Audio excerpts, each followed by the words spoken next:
I don't think it's really crazy to say that a lot of people struggle with lack of self-esteem. I myself have dealt with a lack of self-esteem for pretty much my entire life. I've never been somebody with high self-esteem. I've never really truly like believed in myself in a lot of different things. And ultimately, I think what it comes down to is sometimes I think it could be a bunch of different things. There's a bunch of different reasons why people have low self-esteem. It could be from maybe bad habits that you're engaging in. It could be the way that you were raised. If you were raised in a household that's like very toxic and your immediate family always found ways to kind of like bring you down as a kid, um, or like I said, it could very well be the habits that you're engaging in, whether it's excessive social media use. I know that's a big one, especially in today's world over the last couple of years.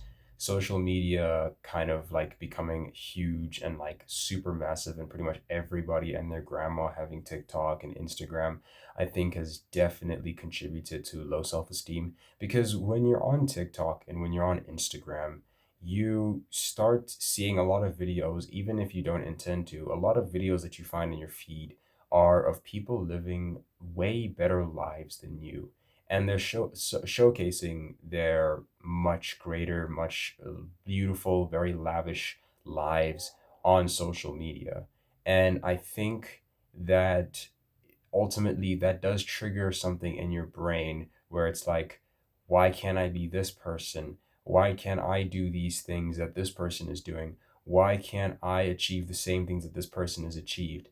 A very big thing in this is like people who, a lot of the like 18-year-old, 19-year-old, these young guys who like post like their like little videos, like they've got a million videos that are basically just the same thing and them just trying to advertise their course, and they're driving these fancy, expensive, really cool cars, and it's just like this really aesthetic video to try and get your attention, to try and get you to buy their course, whatever, right?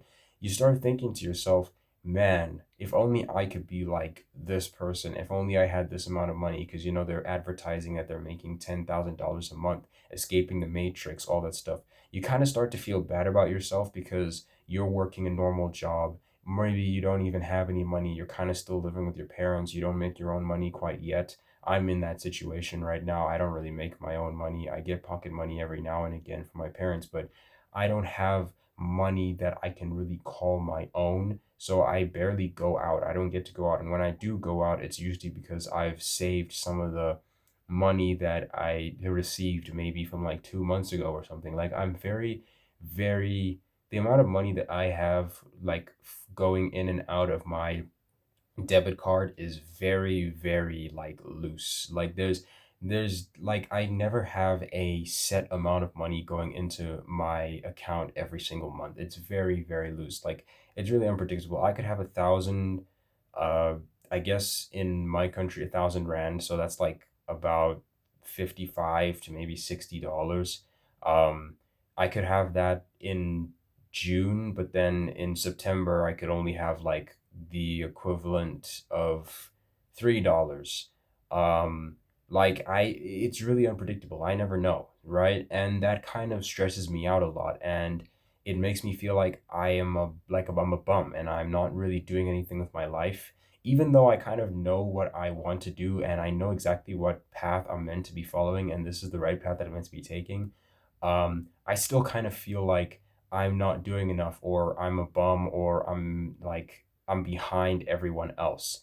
And social media use very much contributes to that. The more you scroll on social media, the more you're on Instagram, the more you're on TikTok, the more you're going to start to feel like you're not doing enough with your life. The more you're going to start to have low self esteem because you're constantly comparing yourself to other people.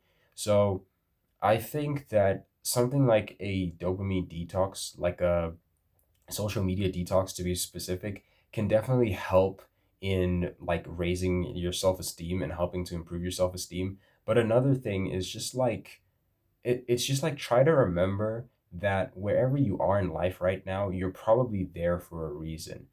God, you're on God's time. right? And I know that sounds super cliche to say, but I mean, it's true. God has placed you exactly where you want to be right now, or where you need to be right now. And so if you're feeling like you're not where you're supposed to be, it's probably because your mind is being influenced by a bunch of different influences that are ultimately eventually going to start contributing to you having bad mental health. Like the more you're on social media, and like I'm somebody who's on social media a lot, right? So I know what it's like, right? The more you're on social media, the more you expose yourself to all of these different platforms and all of this short form content, all this long form content, you're gonna start to have lower self esteem. And it's not just like people flash like flexing their lavish lives or whatever. Like it's not even just that type of content. It's just like overconsumption of short form content in general, which is why I try myself, like I do consume a lot of content. I consume as much content as I create. So what I like to do is, as much as I like to every now and again, like I do tend to fall into like doom scrolling on TikTok quite a lot. But I also make as much like I try to make as much content as I do scrolling. So I try to balance it out. So if I'm scrolling and I'm watching TikTok videos, then I have to be creating videos, and I do create videos, and I try my best to stay very consistent. I upload almost on a daily basis. I'd say like maybe 4 to 5 times, maybe some 5 to 6 times a week.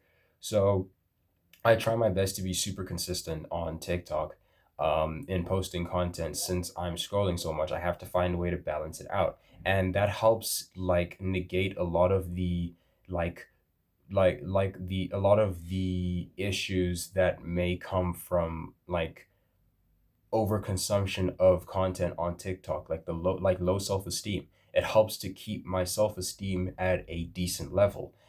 Instagram is a bit of a different story. But Instagram is just going to be Instagram. I also don't use Instagram as much as I do TikTok. It used to be very different. It was usually the other way around. Like I used to use Instagram a lot, but there are periods in throughout the year where I do take like a very long break from Instagram, whether it's like 4 weeks or like 6 weeks during Lent. I've it's basically become a tradition at this point for Lent every year. I don't use Instagram for the entire 40 days of Lent. So like there's periods like of the year where I do take like long breaks from Instagram, and I don't sit and scroll on Instagram every day. Even if I am using it on a day-to-day basis, it'll be for at most like an hour in a day. So yeah, I mean, I I try to manage like the amount of short form content that I watch. Even long form content can have a detriment to your self esteem long term. But I think that long form content, especially if it's informative or it's like you're watching something that you're genuinely interested in and then you can learn from, then I think it's definitely good. Like a lot of the content that I watch on YouTube is like very informative, it's super interesting.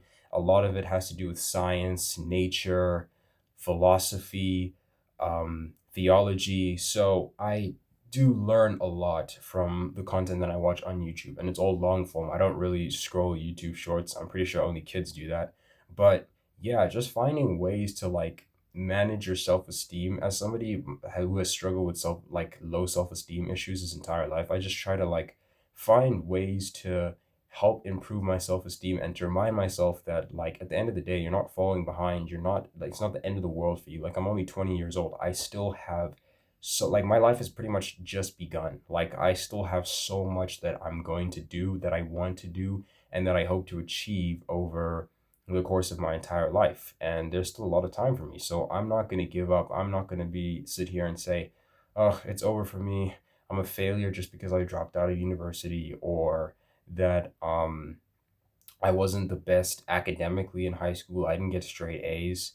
There was a period in my life where I was getting a lot of straight A's, but I think when high school, like when my like because in school I had like a tendency not to like really study that hard. I didn't have to try that hard for most of primary school and like early high school. Like I kind of cruised my way through all like the grades, and I generally got very good grades. I got straight A's pretty much from first grade all the way up to ninth.